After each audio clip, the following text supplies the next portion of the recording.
خانەنشینکراوان یەکگرتووتر و شێرگیرانەتر لە هەمیشە.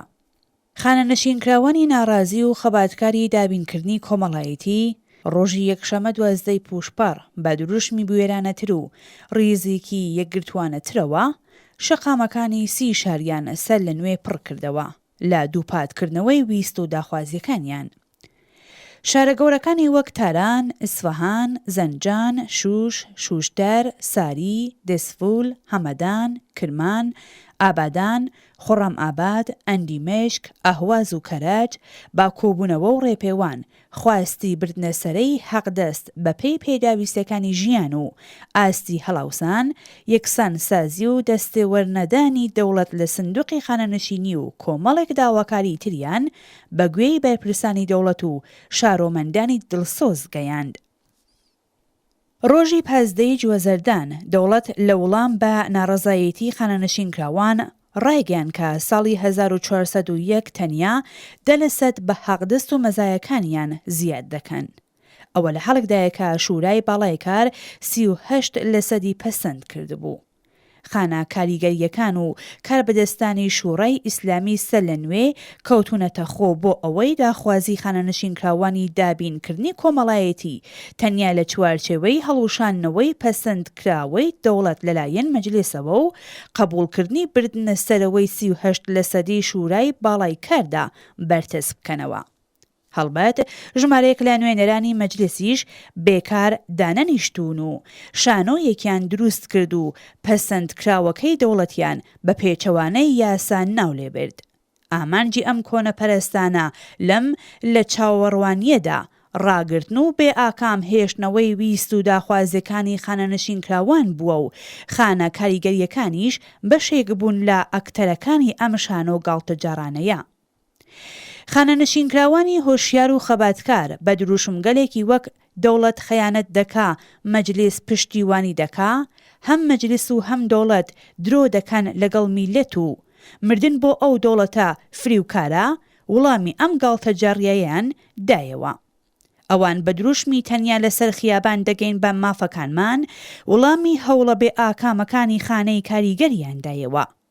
خانەنشینکراوان هەروەها لە بەرامبەر هەوڵی ئەو نوێنەرانەی کە دەیان هەوێت موچە خۆرانی دابینکردنی کۆمەڵایەتی بتوانن 38% زیاتر وەربگرن لەسەر خواستی حەقدەست و مەزایای بە تەواوەتی پێداگیریان کرد.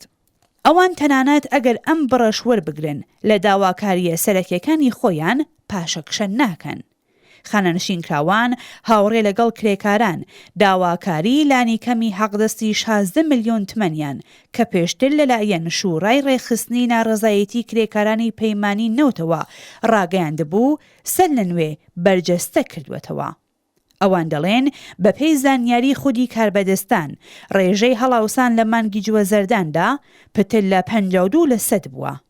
سەرچاوەکانی تر دەری دەخەن کە پێداویستە خۆراکیەکانی کرێکاران و خانەنشینکراوان هێندێک جار پتر لە 200% گران بووە. لە ئاوا هەلومەرجێکدا نەک هەرە 16 ملیۆن بەڵکو پتر لەوەش وڵام دەرەوەی پێداویستی خانەنشینکراوان و خەڵکی بێبەش و کەمداهات نییە. خانەنشینکراوان لۆ ڕۆوە کە دەزانن کابینەکەی ڕئیسی دەروەست لە خزمەت خاوەنانی سەرمایە و دوژمنانی خەڵکدایە لە کۆبوونەوە و ناڕەزایەتەکانی خۆیاندا مردن بۆ ڕئیسیان کردووە بە دروشمێکی گشتگیر. ئەوان کە لە ساڵی 99ەوە ڕۆژانی یەکشەمەی هەر حوتوویەک دەهاتنە سەر شەقامی شارە جۆرە و جۆرەکان ئێستا ناڕەزایەتیەکان بووەتە دیاردەیەکی بەردەوام و هەر ڕۆژە. بەپێی راپۆرتەکان هێزە سەرکوتگەرەکانی سپا و لیباس شەخسیەکان بە شێوەیەکی زۆر وەحشیانە لە تاران و عێراق پێشیان گرت لە کۆبوونەوەی خانەنشینکراوان و ژمارەیەکی زۆریان لێ دەست بەسەرکردن و بۆ شوێنێکی نادیار گواستویانەوە.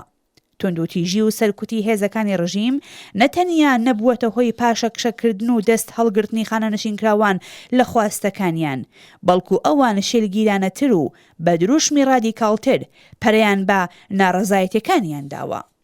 شایانی باسەکە خانەنشینکراوان بەردەوام لە ناڕەزایەتی و ڕاگەیاندنەکانی خۆیاندا دروشمی ئازادی کرێکاران و موعەلیمانی زیندانیان بەرز کردوێتەوە.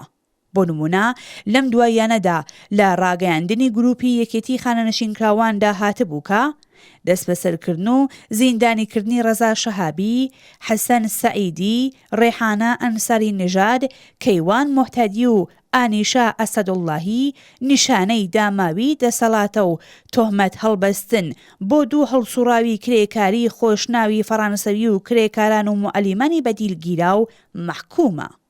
لە بەشێکی دیکەی ئەم ڕاگەیاندنەدا سەبارەت بە مانگرتن لە خواردنی کرێکاران و موعەلیمانی زیندانی لەوانە ڕەزا شەهابی و حەسەن سەعیدی هاتووە بەرپرسانی زیندان، هێزی دادوەری، هێزە ئەمنیەتیەکان، دەوڵەت و سەرجەم ئەو هێزە و لایەنانەی ئەم هەڵسوڕاوە مافخوازانەیان دەست بەسەر کردووە بەرپرسی تەندروستی و گیان و ژیانی ئەوان و سەرجەم کرێکاران و موعەلیمان و لایەنگران و چینی کرێکار پێویستە بە خێرایی و بێشەرت و مەرج ئازاد بکرێن. پێداگری لەسەر ئەو داواکاریە بژێوی و سیاسیە ڕەوایە بووەتە هۆی ئەوەی کە ڕێکخراوە سربەخۆکانی وەک سەندیکای کرێکارانی حەوتەپە، سەندیکای واحد و شوڕای ڕێخستنەکانی کرێکارانی نەوت، کانۆنی نووسەران، سۆسیالیستەکان و خەڵکی ئازادی خواز لە ناوەوە و دەرەوەی وڵاتیش پشتیوانی لە خەباتی خانەنشینکراوان بکەن و تا دێت ئەم پشتیوانیاش پتر پەرەدەستێنێ.